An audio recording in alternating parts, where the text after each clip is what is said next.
Game Up Hard Hydration. They are a sponsor. They are a new adult hydration drink, low calorie, low carb. Now that summer's hitting, this is the ideal time for them. We've been talking about them all through the summer. Dave, tell them about those 4 great flavors that everybody loves. Talking about fruit punch, orange, lemon lime, and Joe's favorite, grape. Get at it. It's low carb, 110 calories. Enjoy that game up, baby. Double or Nothing, and the biggest story, one of the biggest stories to come out of Double or Nothing is the return of MJF. At least for the TikTok lives that I do, there's a lot of excitement for AEW again now that MJF is back. I think they've needed him. I'm very excited to see what he does.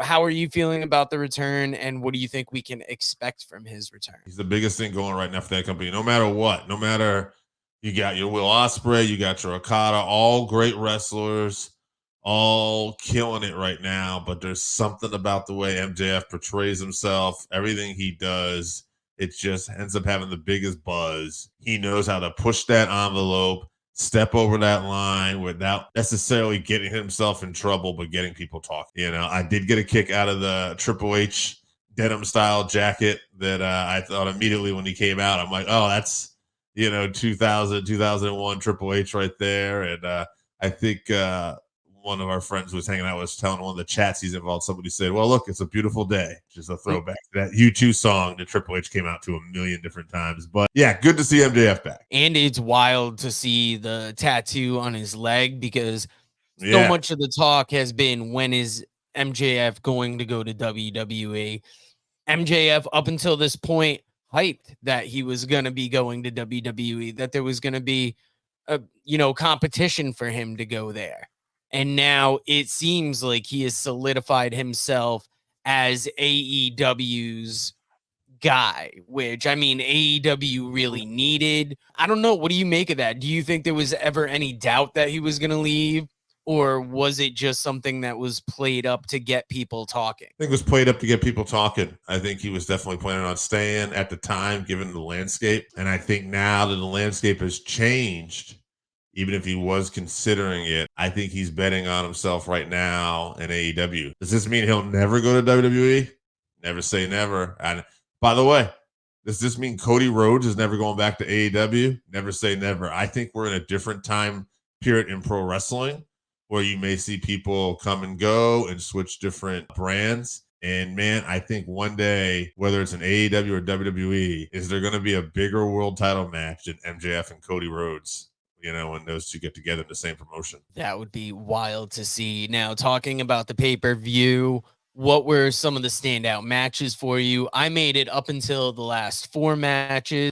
Haven't gone back and finished it. There were some big moves on there. You're really solidifying a lot of your new hires. Mercedes got a title. Will Ospreay got a title. What were your opinions of the pay-per-view? I enjoyed it. I thought that match they kicked it off with was a great way to start it. Too long, but good show. It's so long. I wish I had watched it like you did. If I would have been able to avoid spoilers and then watch it the next day, it probably would have been a better viewing for me. Sitting through the whole thing is just tough for me at that time. Nonetheless, I mean, still a good show. That Mercedes Willow match was excellent. They delivered big. Felt bad for Adam Copeland. I knew something was wrong right away. When you jump off the cage like that and you land straight down with your legs and knees like that, I haven't heard anyone say this, but it really gave me Jim Cornette vibes from the scaffold match all them years ago when he landed. Fell straight down. Yeah, and I was like, that can't be good. But Copeland, adrenaline, whatever, did not show any ill effects until that very end, once the match was done. And I almost thought he was doing it personally, trying to get through it just for Gangrel, so Gangrel could have his moment. But yeah, unfortunate for him. That definitely stuck out, though. Mercedes, the Statlander and Stokely turn. We saw that coming, I think, but that stuck out. Jack Perry pinning Bryan Danielson, even though in a tag match, I thought that was a real solidification. Like, we're trying to really put this guy over as a heel. And of course, they tried to put the TNT championship on him and storyline. And then Christopher Daniels in his new role came out on Dynamite this week and says we're going to have qualification matches leading to a ladder match. It was a good show, a good pay-per-view, and then a good follow-up on Dynamite. I think AEW does have some momentum right now. It's good to see. I haven't seen the ratings or anything, but at least creatively, they have some good momentum going right now. Yeah, AEW could really kill it if they cut like a good 2.5 hours off their pay-per-views. They have such a stacked roster. They put together great matches, but it's literally a marathon. Like when I left, I knew it was going to be a late night. I didn't know it was going to go later than I even thought. Yeah. But they've got to get that pacing under control, because that's like the one consistent knock they get on their pay-per-views.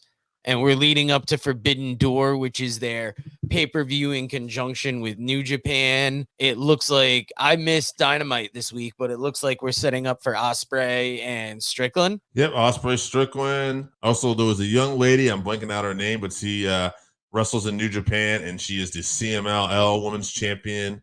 She showed up after Mercedes. Stephanie Vacour or something like that. She showed up after She showed up after Mercedes went. So it looks like we're setting up a match between her and Mercedes for. I like seeing that. Forbidden Door is one of those great crossover pay-per-views that they're doing between companies.